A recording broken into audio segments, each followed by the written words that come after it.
हेमन्त बिश्व शर्मा सार बिथाङा बुंदों लासै लासै साव जाहाथे गोग्लैलाया नैबे साब डिभिजननि आफादगिरिजों लोगोसे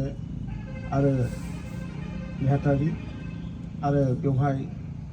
गोबां दंबावो जोंनि इउनाइटेड फ्रन्टनि एक्स एनडिपि दैदेनगिरि बिथांमोन आरो बेवहाय भिक्टिमाइज न'खरनि गोबां जोंनि मावथि लोगो बिथांमोन आरो गासिबो आङो बे खोथाखौ दिनै जों मानो नैबे केन्डेल लाइटिंखौ जोङो सावदों निस्सय मोनसे केन्डेल लाइटिंखौ सावनायनि खारनानो जाहैबाय जिहेतु जोंनि आफादगिरि एनडिबिनि बिथां जोंनि रन्जन नाब्ला दैमारि सारजों लोगोसे आदार्स जोंनि माखासे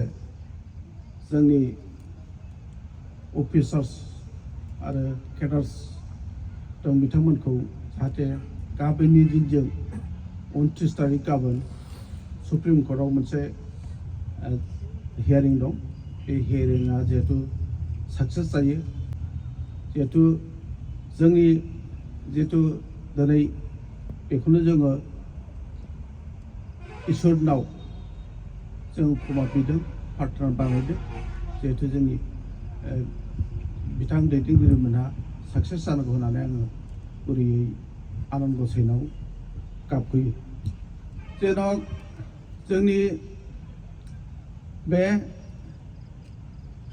दाख्लि सिजन खरावबो बिथाङा मोनसे केस दंमोन बे केसाबो टटेलि जोंनि सिजन खराव बिथांनि केसा गैया होननानै फोसावजाबाय आरो लोगोसे रन्जन नाब्लाजों लोगोसे दिनै बुंनो थाङोब्ला ससजन चौधुरी आलपारनि रस्क'आ बिथांमोना दिनै बिथांमोनाबो गफानो हाबाय आरो बे केसनि थाखाय बिथांमोना जेबो दाय गैया होननानै बिथांमोनखौ दिनै बुंदों आरो दिनै बिथांमोना उदां जाबाय सेसन कर्टनिफ्राय आरो दा जोंहा गाबोननि बेलायाव जोंहा सुप्रिम कर्टआव हियारिं दं बे हियारिंआबो मोनसे साक्सेस जागोन होननानै आङो भगबाननिसिम बा जोंनि अबंलावरिनिसिम जोङो बयखौबो खावलायो आरो बिथांमोनखौ बयबो जेनेबा जोङो आर'ज खालामो बेनि थाखाय आं खावलायो जिहेतु दिनै बुंनो थाङोब्ला आसामनि चिफ मिनिस्टार आरो दहाय फुङाव लोगो हमदों हेमन्त बिश्व शर्मा सार आरो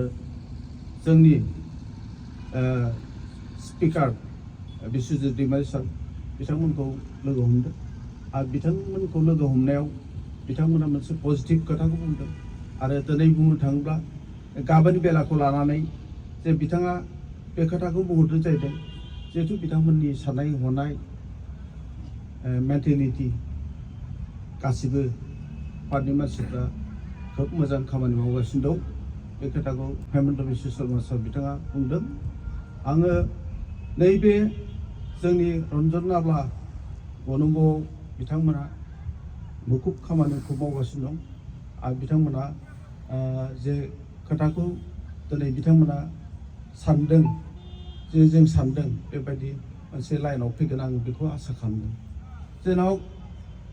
मोनसे हेमन्त बिश्व शर्मा सार आसामनि CM आरो जोंनि बे स्पिकार बिश्वजित दैमारि सारा बे जोंनि एक्स एनडिपिनि खामानिखौ बिथांमोना मुखुब मावदों आरो बिथांमोना जिहेतु जोंखौ पलिटिकेलि दा बावैनो सप्तासेनि गेजेरावनो जोंखौ बिथाङा लेंहरगोन आरो बिथांजों जों सावरायगोन आङो दिनै बे खोथाखौ दिनैनि बे दिन केन्डेल लाइटिं बे बिबानजों बे हाबाफारियाव आङो बेखौ डिक्लेयार खालामनानै बेखौनो जोङो बुजिनो हायो जिहेतु जोंनि इउनाइटेड फ्रन्ट एक्स एनडिपिआ थैथां दिनै नांदों आरो बुंनो थाङोब्ला इउनाइटेड फ्रन्ट एक्स एनडिपिआ दिनै सानसेल' खामानि मावाखै जों 2 बोसोर जाबाय 2 बोसोर खामानिया जोंना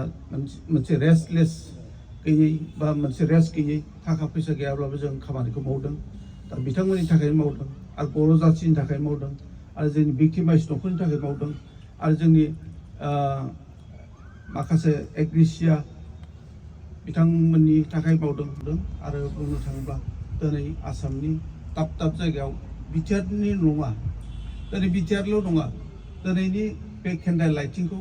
आसामनि दाब दाब जायगायाव दिनै खालामदों बुंनो थाङोब्ला धेमाजि जेनेबा गलाघाट गवालपारा ओजों डिमापुर कार्बि आलं बेनिफ्राय बाक्सा उदालगुरि बिश्वनाथ ओरैहाय जोंहा सनितपुर आरो ओरैहाय जोंहा चिरां आरो क'क्राझार जोङो सोब जायगायावनो दिनैनि बे केन्डेल लाइटिंखौ जोङो सावदों आरो जोङो भगबानाव जोङो खावलायदों बा जोङो आर'ज बिदों जिहेतु रन्जन सारजों लोगोसे गासैबो जोंनि मावथि बिथांमोना गनांगौ होननानै आङो आर'ज गाबदों आरो बेखिनियावनो आंनि बुंनायखौ दोनथ'बाय गोजोन्थों thank you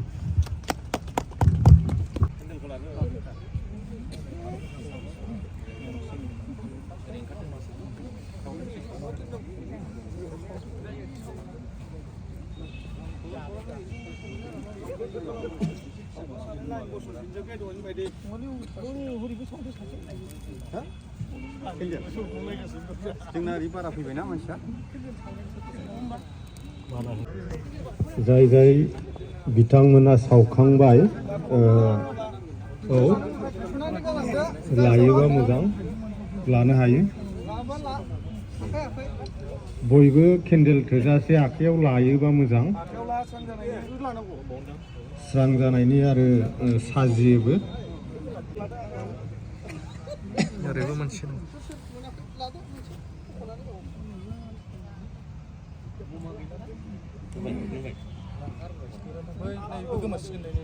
सावखांबायबा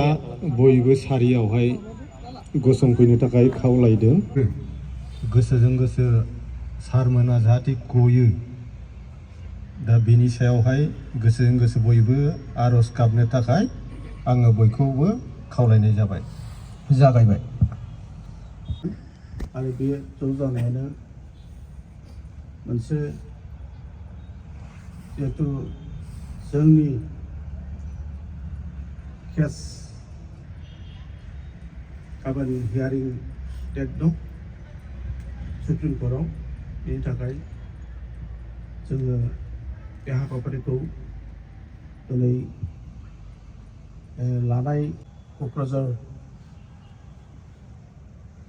डिस्ट्रिक्टनि nature from action डिपिनि आफादगिरि